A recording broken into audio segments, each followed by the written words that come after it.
Okay, I haven't filmed a lead-in part of my video like this in a while, but I just want to tell you that these are the end results for the very plain, ordinary Staples cardstock, uncoated, nothing paper, 110 pound. But I was just curious to see what we can do with it using some of the methodology that I use on glossy cardstock. Now, I think there's other types of media that would be better suited and better techniques, but if you did want to use it with the dye-based ink, kind of layered color types of effects, I think we can get some really good results with that. And especially if you start dipping into some of your white pigment ink, just applied with a cotton ball or whatnot, whatever kind of methodology you use that with. I think it looks pretty good, on just some plain cardstock. It makes for a pretty good quick scene too, because you can't overwork this because of the plain paper. It starts, I don't know, kind of overworking the surface, and I don't know, you would kind of, limit yourself to a couple different colors in this technique. If you're doing stipple brushes or something like that, with a lighter touch, maybe you can kind of build up your colors even more so. But anyways, kind of a fun little experiment for me. I haven't used just plain paper. Like I said, it's almost like using, stamping on copy paper or something like that, just like a thicker version of it, and see what we can come up with. So anyways, hope you enjoy this video. And again, if, like I said at the end of it, if you have any questions, drop me a note in the comments section. Okay, this is something that I've been wanting to try out for a while. Some new cardstocks, okay? Stuff that is currently on the market as the time of this video, the filming of this video. Staples cardstock. You can't get much plainer than that, okay? This one's the 110 pound. I think it came in like a 60 some odd pound weight as well. The thicker the better, if you're doing something card making and whatnot, in my opinion. I bought a whole ream of it, not knowing really anything about the paper. I didn't know if it was coated or not. I was kind of hoping it was, but it's not. Okay, so this paper, I cut it down here in quarter size pieces right here. I just tend to do a lot while I'm at it. And this is not coated, I can just tell. So it's kind of just thick, plain paper. It might as well be just practically copy paper, like copier paper. All right, now that's going to lend itself to a certain type of, kind of appearance aesthetic in the way that this accepts media. It's not my favorite type of paper to stamp on. It'd be like, me stamping on, a bunch of copy paper or something like that. It's absorbent, okay? But let's try to kind of maximize the characteristics that it does have, okay? And we can get it to work in our to our advantage, I think, because it's just going to stamp out lighter. And I like, personally I like having more control over my media. If I want something to stamp lighter, I don't want it dictated to me by the surface like this is going to do. Like, for example, I'm going to just stamp this scene out right here at the Lakeside Cove Lg in black ink, and I have a feeling just from past experience, not on this paper, but just on copy paper, if I stamp it, pat it down like that, it stamps out very lightly because, a lot of the ink absorbs past the surface of the paper, unlike a coated cardstock, okay? It doesn't have to be glossy, but just any type of coated surface. It could be coated dull or matte cardstock, okay? So let's see what this looks like here, okay?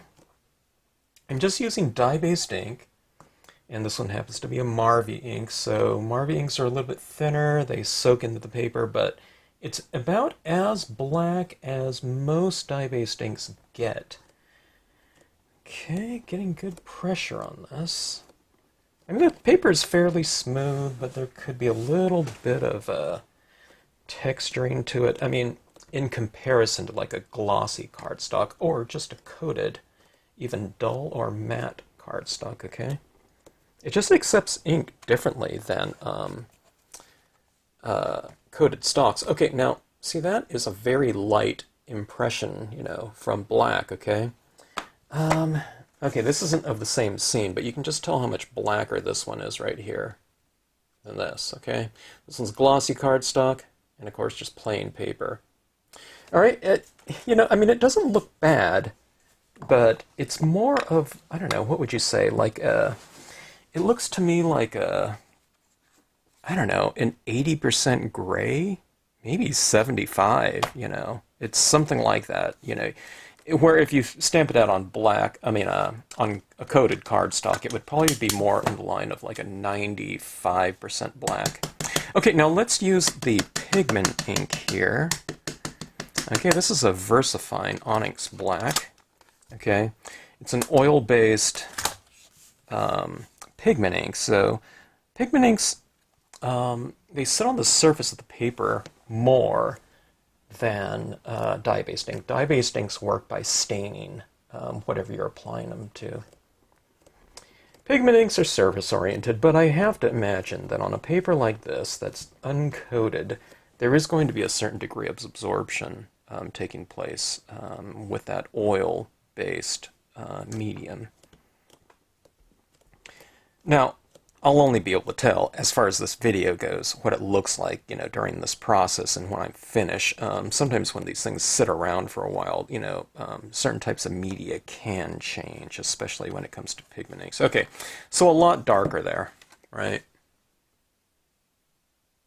All right, now let's see how these two take media. Well, actually, I was going to stamp out a cloud on there too.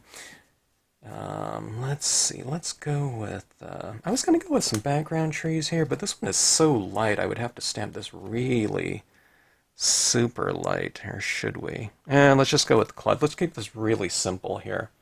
Okay, let's go with a Caribbean blue. Or, I tell you what, a lot of people don't have Marvy pads. If you have distressings, like a, I don't know, like a broken china or something like that, you can do this. If you're stamping along with me, I don't know. Maybe don't stamp along with me in this one. I have no idea what I'm going to get here. Let's go with the Bahama blue here, Memento. Just some kind of medium blue, okay? I'll stamp it up here like so. What I should have done is I should have blotted this off before I stamped it out. Okay, you get a little bit harder of an edge when you're stamping out in a very absorbent paper because the edge is a lot more prone to showing, okay? Let me stamp this upside down here to go for kind of the pseudo reflection type of thing. See, I should have, see on the bottom one right here, I wiped off my edge before I stamped it out. That's what I should have done up here. But let's just go with that. I'll just darken it up here, okay, and fill in that area. All right, so that doesn't look too bad as far as the impression quality goes, though. I think it looks, you know, pretty good. All right, now let's not forget to kind of wipe this off here. I'll show you what the difference looks like. Anytime when you're stamping this cloud, and if it just ends in open sky, then blot it off pretty good. I have several videos and in terms of the use of this cloud or just sky figures in general. It's good to kind of wipe them off around the edge. Not to wipe off all the ink, but what you're doing is you're transitioning from wet to dry on the sides.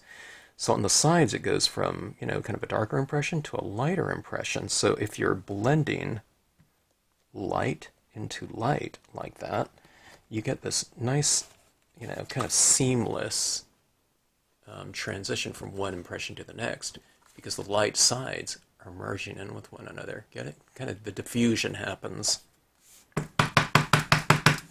Okay, same thing in the water. What you could do too is you can just go for the second impression. You can stamp it up there and then stamp it up again down there. I don't know, I do that with glossy paper. Maybe too much ink came off of the cloud on a matte paper because so much more ink is getting absorbed into the paper faster. Okay, so see that right there, a couple impressions up there, and it's not exactly a mirrored impression, but I mean, who cares, you know?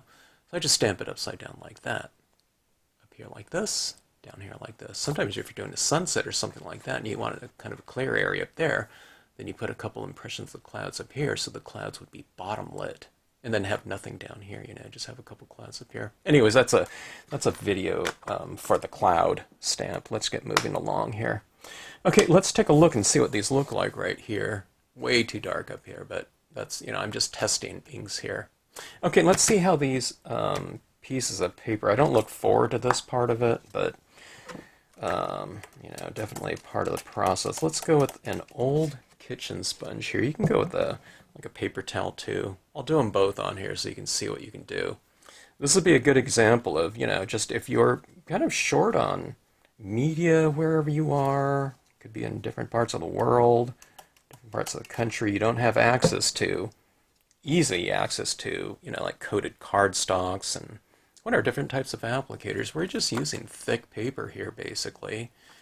Here's a kitchen sponge, here's your paper towel. Now you do need some inks, okay, I don't know, there's not very much, you know, way around that. You know, if you can do, I can fill in like up here with pastels or something like that, but you know, we had to get those impressions to begin with, so you need stamp pads for that. Okay, let's go with a couple different inks here. Like I said, if you have like tumbled glass, that's a real light colored blue here. Memento Summer Sky is a very light blue. Let's start filling in here, okay? Now this isn't a video on the use of these clouds right here, but just in terms of some basic principles here.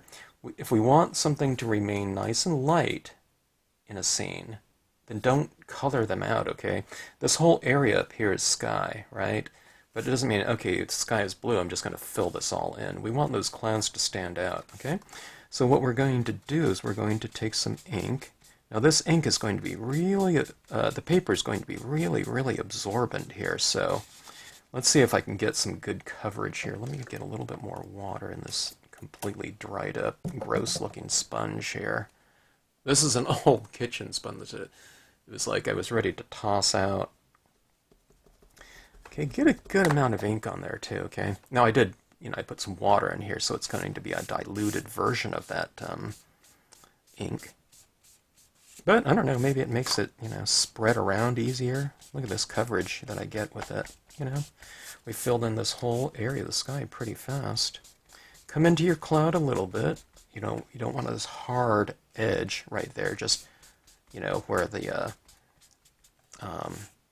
ink transitions end and the cloud begins. Okay, you want to kind of merge in there a little bit. All right, now this paper is getting pretty moist right now because it's mostly because of the water that I added in here, not really because of the ink. But I just wanted this process to go kind of faster, you know, for this video purpose. So kind of the dilution of the ink and getting this page a little bit more moist just helps me with that aspect, you know. There's a lot of expediency when you can kind of really spread your inks out quickly. Okay, so anyways, see that kind of cloud starting to kind of stand out a little bit stronger. We need to move up into the Memento blue that I stamped this out in right here, up here for that to blend in a little bit more. Okay, let's see how this goes on here. Let's just stick with the same color and kind of do this in kind of a assembly line style.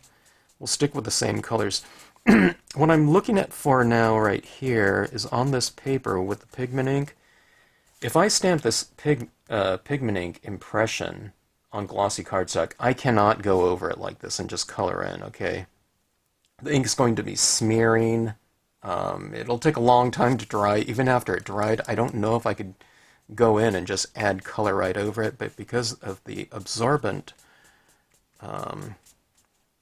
characteristic of this type of paper right here, I'm not having any problem here. I don't see any type of smearing whatsoever of that ink. So, I mean, you know, we use these papers, you know, in a way, you know, you use whatever media and surface combinations you have for their strengths. So, you know, being that this plain paper can take that pigment ink impression, you know, give me a pretty good impression and not smear out when applying colors like this right over the top of it. I mean, that's a pretty good application of your your plain cardstock. Being able to use those pigment inks and they'll apply dye-based inks over the top of it. So that's one good thing about it. Now, I have a feeling that all of this, it already has kind of a softer, I feel it's kind of a little bit more of a quaint type of appearance when you use matte cardstocks, kind of these,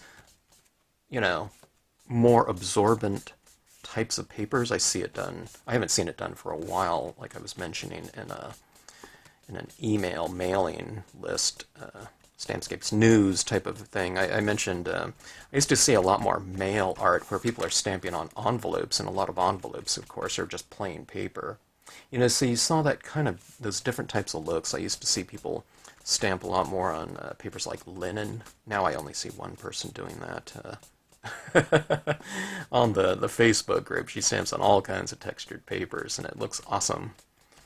But there's a different feel to it. Okay, so see right here?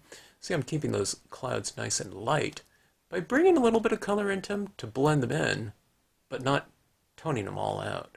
But see that softer look? There's more of a kind of a pastel look to, this type of paper. I don't know, it's more, I don't know, it's kind of charming in a way. In terms of the characteristics of it. I wouldn't call it, I don't know, I guess maybe you could achieve some things, but I wouldn't see like deep saturations and things like drama and like a postcard type of finish on something like this. But, that's just not the strengths of, this type of paper, this plain paper.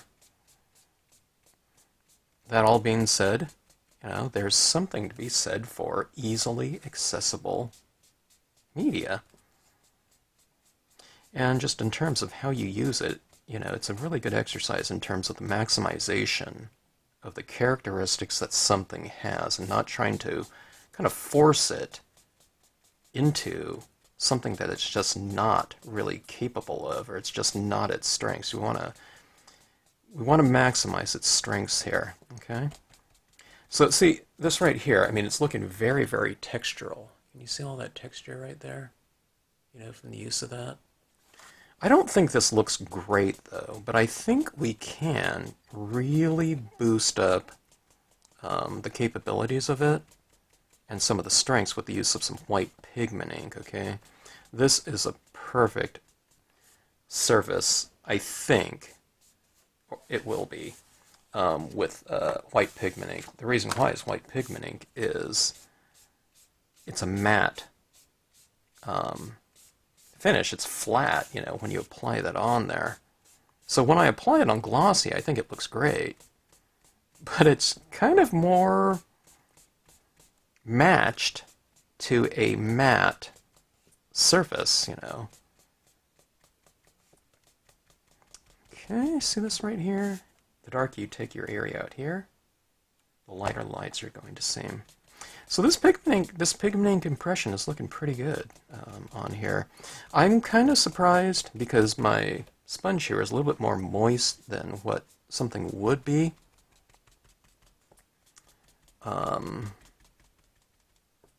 Than if you just took a sponge and just inked it, directly up into a pad and applied it. Okay, so even with all that, the impression looks fantastic, and I didn't get any degree of smearing at all. I don't know if that's going to be the case with every, pigment ink pad, or every combination of certain ink pads and, certain brands of dye-based inks, but I don't know, there's a lot of tight detail in here with my stamps, and I think it looks, the impression looks just fine. See how that transition of that cloud looks better than this one? Although this one doesn't look too bad now. I matched it in pretty good, but I should have wiped it off before I stamped it out. Okay, but look how light that is, that impression. It's barely visible. It almost looks like it's back there in the fog. So we're going to try to utilize that characteristic here in this scene, about how light it is. We'll just utilize that to depict depth and distance, okay, visual distance. Alright, so those are two colors there. Let's see. Let's try a little... What color is this? Okay, this is Milky Pink. Let's try some of this. This is an alcohol pen. I don't know if you can even see that. It is really a super, super light. It's like a 5% pink or something like that. Let's add a little bit of that in here and see if we can get just a touch of that. I don't know if you can see any difference whatsoever. Try not to color everything out, though, because, again, you know, if you want that cloud to be kind of a light source in the sky, it means you can't just darken everything out. You want to keep some of the white of the paper. All right, now that's just a little bit of pink in here. You know, it'd be even better is probably like colored pencil. You see that little tinge of pink in there? I put it down here in the reflections as well.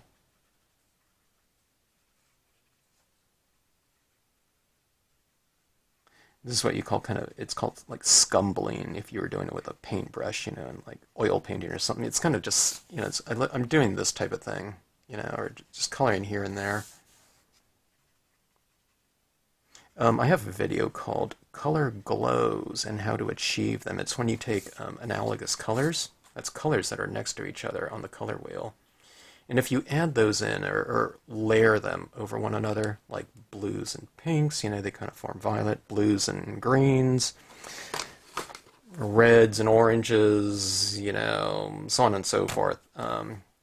It creates a color glow visually when you use analogous colors. Anyways, that's getting off subject here. There we go right here. Not too bad. I mean, you know, I get the texturing of that paper. And I don't like that as is. But let's get to what I think will kind of be a strength of this type of paper, or just any type of matte paper. And that's Pigment Applications. All right, so I have a cotton ball again, just your, you know, typical household type of item if you have cotton balls around the house. I have them around. I hadn't been using them for a while. Just my daily usage or monthly or whatever. Seems like I used to use them more often for something or another, but not for stamping, but I use them for stamping now. All right. This one's kind of a used one. It's kind of compressed already. See, this one's real fluffy and everything like that. You can't need it a little bit more compressed. You know, if you just first start using it, give it a little bit of time, and try to use 100% cotton too. The acrylic ones don't work well. I find it's just the natural fibers. So kind of, you know, kind of compress it a little bit, okay? But don't have it all just a gloopy mass of thick paint on there, okay? My pad's kind of getting a little bit medium dry right now, so I can just kind of take it in here like this. And let's start applying that into these seams right here and see what that looks like. I'm going to apply it. It looks great where light meets dark, okay? So let's start applying it in some of this cloud right here. Okay. So we're reiterating. There's a light cloud, and you're just kind of reiterating it a little bit more with some additional light on dark, okay? I mean, it's not super dark. And Pigment Ink, too, is a little bit translucent, so even if I apply it over blue, I can see some of the blue coming through, okay? But this is kind of making it look real kind of airy to me. There's this airiness and lightness like, you know, a cloud should be, right? You want it kind of like to look like vapor. And it's, you know, I feel that we can get pretty close to that using my Cloud Cumulus stamp right here. But it sure looks good to utilize some extra media on there to kind of finish that look. See how the billowy that looks down here? Let me show you the difference, okay, between this Pigment Ink here. Do you see that cloud up there? It almost doesn't look like a stamped impression. It looks like a photograph to me, because I don't see the stippling in there as prominent anymore. Okay, now look at this right down here. I mean, I think that looks good. Like that.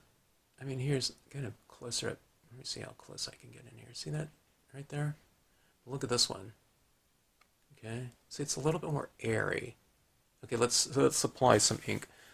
to this one right here. Okay, kind of hit it in the lighter areas. Don't hit it too much down here, because this is darker. So I'm hitting it in the lighter areas because this is a light media, so when you apply it down here, it's kind of, it looks like it's, you know, extra light. Okay, see that right there? I mean, when I apply this on glossy cardstock, it's a little bit more apparent too. But this is kind of, it kind of merges in like that. It's really hard to tell. But look how kind of airy and light that image is now. Doesn't it look like real soft and billowy? Now see, that's perfect for, you know, like matte paper. It'd probably look better on matte card, like a coated matte cardstock, but I think this looks pretty good, and I think that's something that, you know, is a strength of just plain paper too, okay? It just stamps out lighter, and so maybe it looks good with light kind of scenes, airy scenes. I don't know how this would look, you know, if I went like, you know, to a Milky Way or something that's like, you know, midnight or something like that. Now see where I'm adding this over the trees. Doesn't that look like those trees are kind of illuminated? And, you know, again, we're utilizing the strengths of this paper. I do this type of effect on glossy as well, or the satin papers and whatnot, but on this one, what I'm finding is you can really add quite a bit of it. And I don't know, it's like when they say it's all good, you know.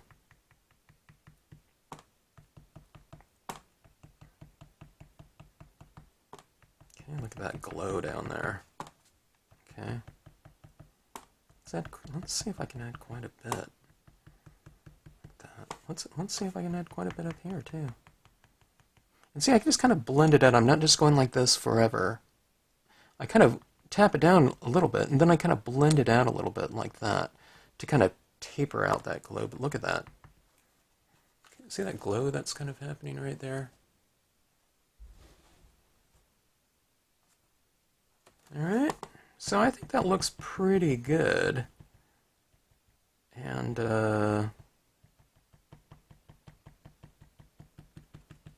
you know, I think that the paper, you know, the paper is not a hindrance. Okay, now this one is really textural here. I added a lot more of the darker blue up here because, you know, I had that harsher line there from the cloud. Well, let's see what we can do with this. Cloud up here, yeah, I can tell immediately that looks better there. See that right there? See that glow kind of starting to happen?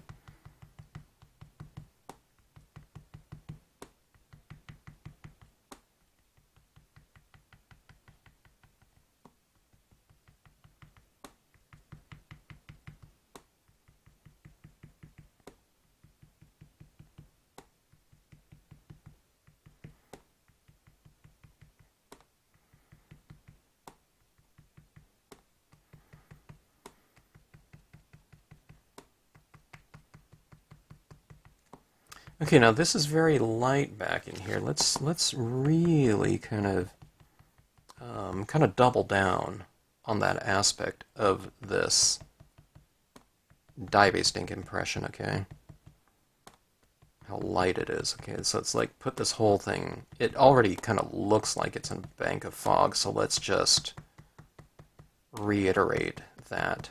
You know, it could be morning fog or whatever. Okay.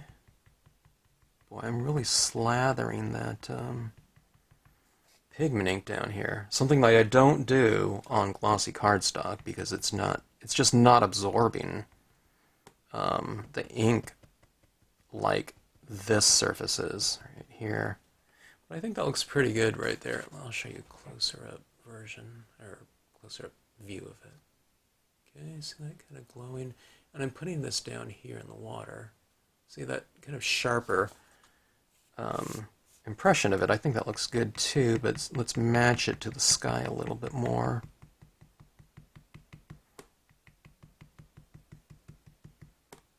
Again, like I said, it's a very textural paper, but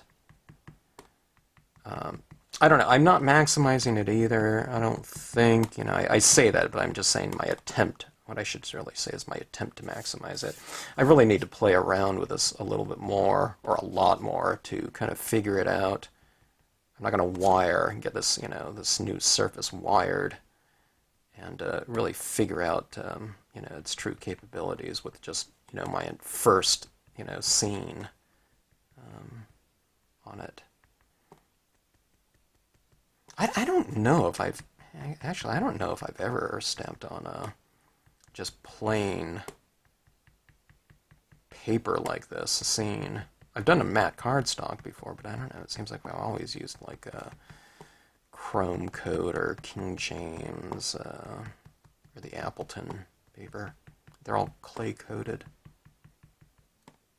I don't know, I must have done something at some point in time. Alright, so anyways, you see how that's looking like? There's, like I said, there's kind of a softer look that you can get with matte. And it's really, really kind of friendly to these Pigment Ink styles of applications over the top of it. Alright, well, let's see here. Okay. Well, when I put my hand down like that, I'm not used to there being so much pigment ink in there. There's a lot. It's getting all over my fingertips. It's so thick. It's kind of invisible on this, because it just kind of blends in with the paper. Unlike, glossy cardstock, I can really see that pigment ink sitting on the surface. But on this one, it just kind of blends in a way. Visually. I mean, let's see if we can... I was trying to get that sheen so you can see it, but this is just a matte paper, so it's like you can't even tell. Okay, this is a white paint pen. It's the Miaosun acrylic painter. There's so many different brands that look exactly the same as this, but with a different wrapper on it. I'm sure they're coming out all of the same factory out there. Okay, but let's add some textures and highlighting on here. Okay. I'm adding this on the top sides of some of these rocks. I won't spend too much time with this because it's, this is not something that's so particular to this type of paper. You can do this on any paper, and I do it on every paper. Adding this on the top sides of these rocks. Okay.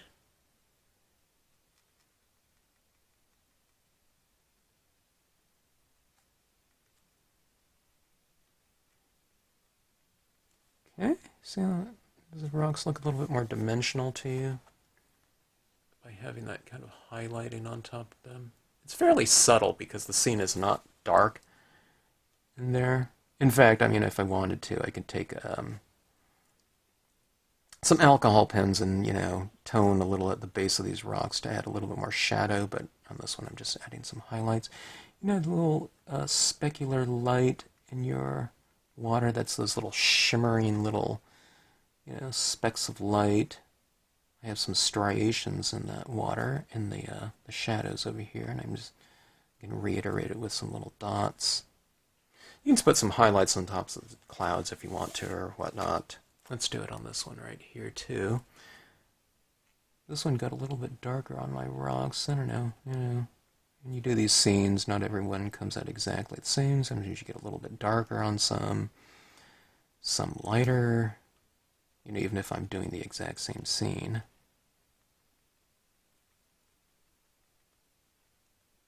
Okay. So there's little highlights on the tops of those rocks right there. Stand out a little bit more there, but on this one right here it's lighter, so it's a little more subtle. But like right in here, a few little dots on the tops of the rocks, or a line or something. Okay, you see down here in the shadows, I have those little striations. You can go in and reiterate it a little bit more with some little dots like this, little highlights in your water. It makes the water seem more mirrored and kind of lively. Okay. All right.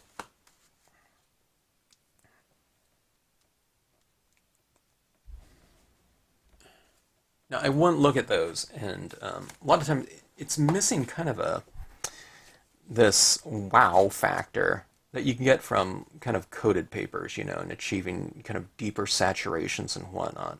But like I said, there is a certain charm for me looking at something like this, just in terms of kind of having an overall real soft texture. It's tactile, and it can be kind of, it can have a soft, kind of welcoming look to it. Now on these ones too, I think this would, on all my cards, it would look really great to kind of matte them and mount them and whatnot. But wouldn't this be kind of neat with it's like I don't know, like a gray charcoal type of framing around it or something like that, with like a baby blue, outer matte. I think that would look really good. Okay, let's go for some foreground in here. This is the, let's use the VersaFine again, okay? And this is just the reeds, large, just a real simple foreground here. Okay, look at that. I don't know if that'll dry darker looking. I guess it would. I mean, that looks a little bit lighter maybe than this black right here. So it'll probably dry a little bit darker and kind of just mellow out a little bit.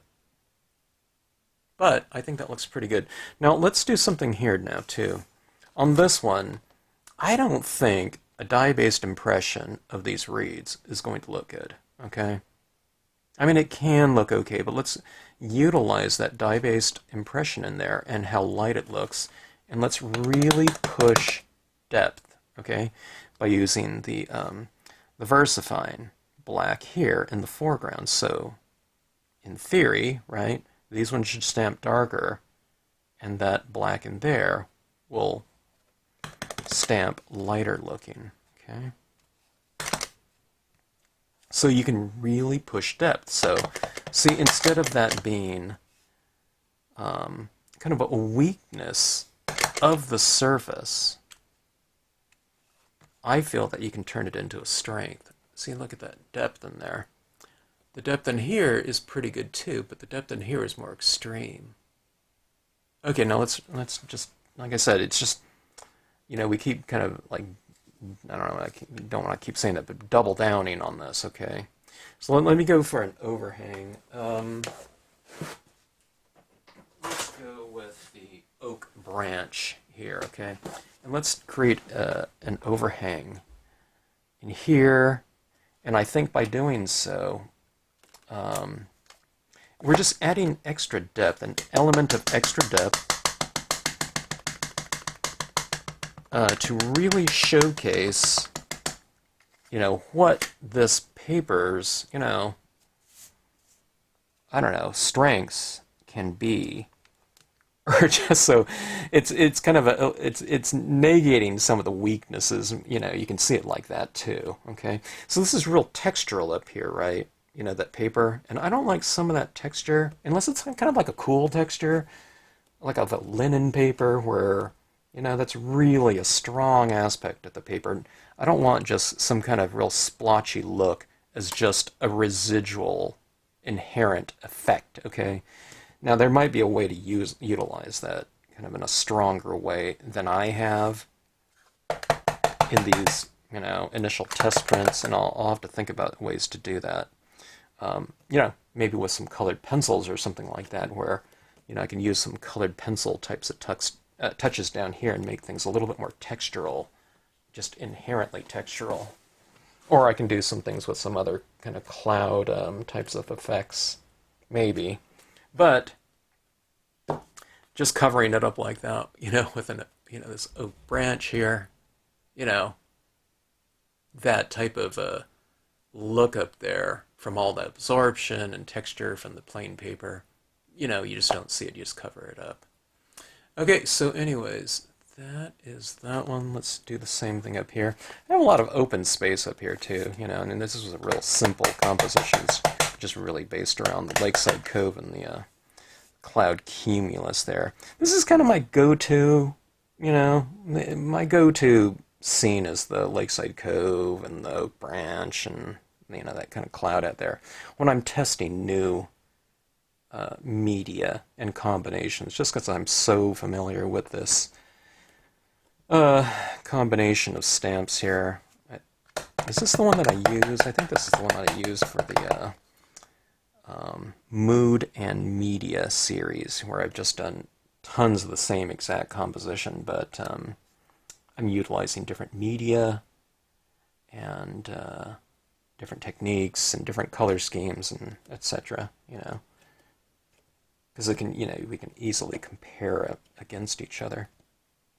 All right, now see, as I'm adding this in here and I'm looking at these things, I'm really kind of liking them. Okay, like this one, or even right here where it got really splotchy up there. I think that looks pretty good. You know, as I was looking at it. This one right here, not too bad either.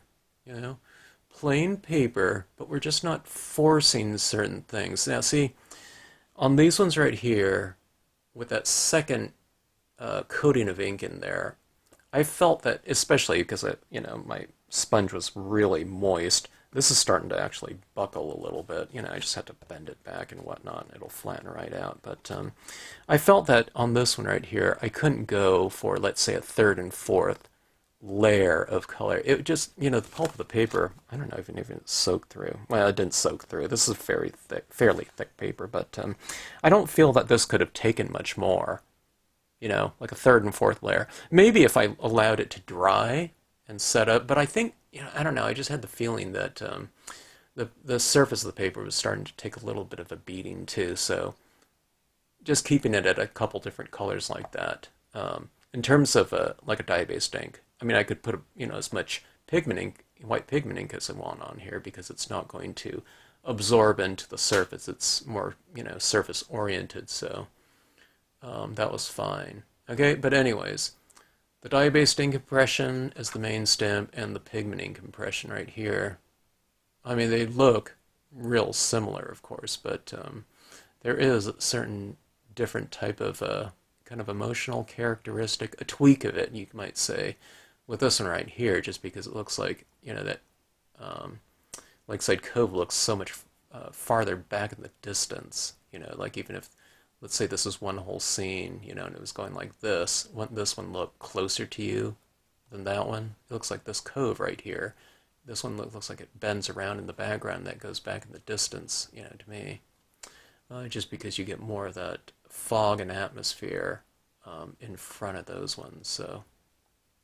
Anyway, so, you know, it's this paper right here is not going to be my favorite medium or surface to use, and it's just from those limitations. I can get this look doing a coated matte cardstock, but the potential of that is stronger in this technique right here, okay? Now, like I said, if I'm using something like chalks or pastels or colored pencils or watercolor pencils, maybe this paper would be stronger for that than the coated ones. I don't know, maybe the coated ones are just too smooth for that.